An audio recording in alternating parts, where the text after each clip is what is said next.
Welcome back to the Traders Network. I'm Michael Yorba, your host. Thanks for joining us. All right, Nick Santiago, President, CEO in the Money Stocks with me today. Nick, welcome back to the show.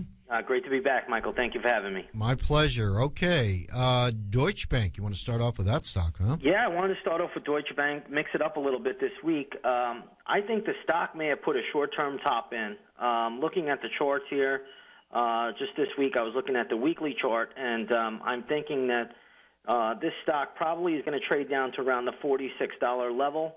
When it gets there, depending on the pattern that it makes over the next week or so, it could trade lower. So 46, watch for a bounce, and then I think this stock is poised to go lower.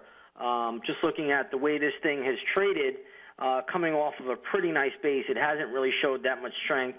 It's actually showing some weakness. So I think this stock probably has put in a short-term high, but it will have near-term support around $46. Do you think that this has anything to do with the knocking around that Germany's getting based on what's happening with the euro? I do. I do think it has a lot to do with it. Also, news out of Europe lately has just been pretty dire. Even today, you're looking at European GDP is just falling off a cliff. So they're probably in a recession over there already. Just hasn't really, been accurately reported. But, all signs are saying that the European markets are under some distress at the moment. Okay. Well, now that we're talking about that, what about this EUFN, the European financial sector? Yeah, I wanted to bring that up because that's a way of, I like those ETFs, and this is a way of actually playing the entire European financial sector. So instead of, singling out, say, Deutsche Bank or something like that, this stock actually looks like it wants to get down to around 1975, 1950. You watch for a short-term bounce. If the stock starts to trade sideways, this can also drop. Ultimately, it looks very attractive. I don't think this thing is going to fall much more past $16.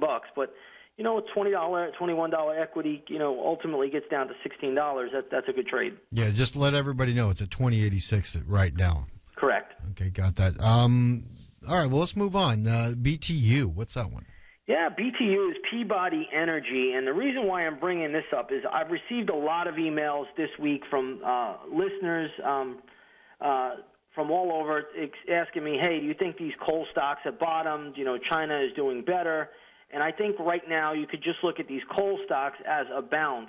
The BTU, in fact, is making a nice little move today up $1.10. But ultimately, this probably only has upside to around $27, and then the stock could pull back again. I do think it is in a range, but I really don't see much more upside in this one than $27. But I do think it has potential to get up to that level. Okay, all right. And currently, what I'm looking at, like 2504? 2503 at the moment. Okay, all right. KOL. KOL is the coal ETF. This is the Market Vectors coal ETF, and it's basically all the coal stocks rolled up into one equity. And this one I'm watching closely has upside to around the $26.90 to $27 level. Do not look for any more than that, but I think it does look good to that area. Okay, all right. TOL. Yeah, I wanted to bring up Toll Brothers again, and this is one of my favorite home builder stocks out there. Right now, the stock is holding up very, very well. As long as this stock holds up and the financials hold up, the whole entire stock market is likely to hold up. After all, the Federal Reserve is buying about $45 billion worth of mortgage-backed securities. So these home builders continue to look good on the charts. I don't really see any real problem with them at the moment. So I think traders can own the home builders on any pullback pattern that goes sideways or any consolidation pattern, I should say, or any pullback. Home builders are still holding up very, very well. Any short-term support area that you're looking at with the Toll Brothers now? Yeah, I mean, right now for Toll, around $34. If it gets there, I actually like that area for another bounce up. Okay, what about if we just do the other side? We just start breaking through these highs that we've had over the last couple of weeks. Do you see just like I'm sorry, I'm drawing a blank, a momentum trade in play? Well, I think that these stocks have already had such a run that, they're just short-term trades at best. Ultimately, Toll Brothers probably can get up to around $41, but I really don't see it getting any higher than that without a correction. Okay, got it. All right, ITB. We haven't seen this one yet. Yeah, the ITB is an ETF.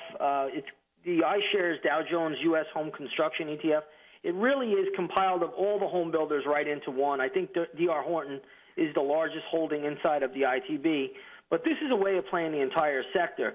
Now, this sector is very, very overbought already, as are the home builders. But these stocks continue to work; they continue to move up, and this one has probably upside to around the 25.50 level. Okay. All right. Well said. Now let's look at the general picture, the big picture in the landscape. Let's say that the S&Ps or the Dow. What are your feelings on this? I mean, are we on a trajectory path that's actually manipulated to really just continue to grind higher? Well, just take a look at today's volume, Michael, on the SPY, the spiders, the S&P 500 spiders. Right. 58 million shares. This is the lightest February I can ever remember in the past 10 years. I mean, I'd have to go back really to the early 90s to remember when volume was this light. I mean, this is incredible. And if you just remember the old market adage that states never short a dull market, this is as dull as it gets, but it doesn't mean that equity prices can't move higher. Now, I do have a short-term cycle date coming up early next week, so I think that's where traders should be on guard that you could see a pullback. I mean, this market is very, very long in the tooth, but I do think that any pullback will still lead to another buying opportunity. Got that. If we do get one, do you have any, support areas that you're thinking it may pull back to? Yeah, I mean, if the spiders come back in, you'd have to probably look down towards the 144, 145 levels. I mean, that would be about the extent of it. Yeah, that's the part that gets everybody a little goosey in the chair, is because we're all looking for a pullback because we'd like to buy it, but we can't seem to get one.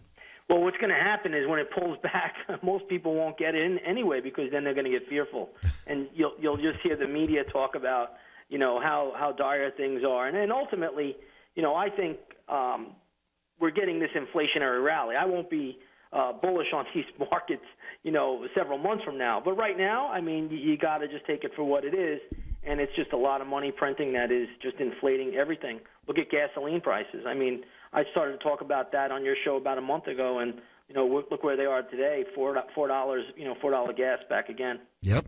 You thread the needle from 1,000 yards out every time. Now, talk to me about the TLT though, because it looked like a little bit of support here at 115.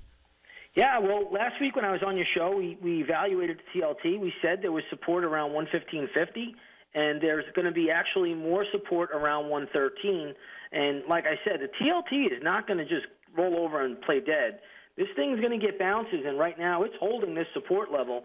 In fact, if you take a longer-term view of it, and you just take the 2011 low, and you put it up to, put a fib retrace up to it, going back to the July 2012 top, you'll see that we went right into a perfect 382 retrace, and that's a significant level right now. It's holding it up.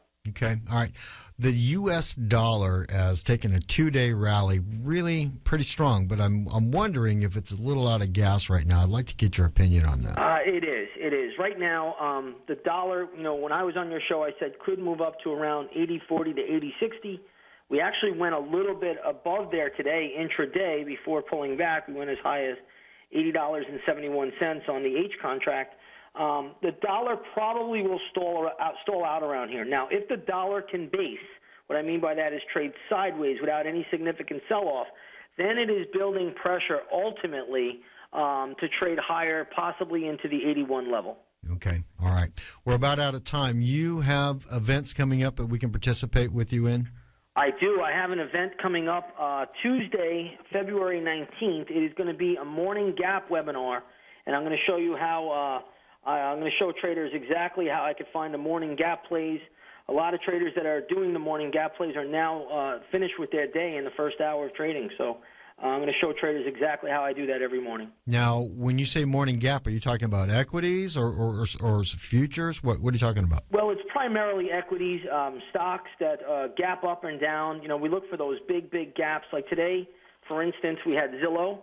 Zillow was an equity that was gapping up this morning, and I told traders around the $47 level that would be the short trade, and you can see right now it's trading around $42.66. So that's just one of many. We put out about 5 or 6 of these each day. You just make me smile all over whenever you talk about this stuff. All right, Nick, thanks so much for coming on the show. I appreciate it. One more time, give us a web address so these people can get in and watch you do these trades. Yep, come on over to InTheMoneyStocks.com. Take out a 7-day free trial to our In the Money Stocks chat room. You'll see everything that we're doing each day. The gap setups will be listed before the market even opens right up on the website, and you can see them for yourself. All right. Well, now they're all going to know why I call you the Grand Slam Kid. Thank you very much, Michael. I appreciate that. All right, Nick. We'll see you later. Have a great day. All right, Nick Santiago, InTheMoneyStocks.com. Go there. See why he's got that reputation. He's been doing this time and time and time again since we first met. All right, coming up next,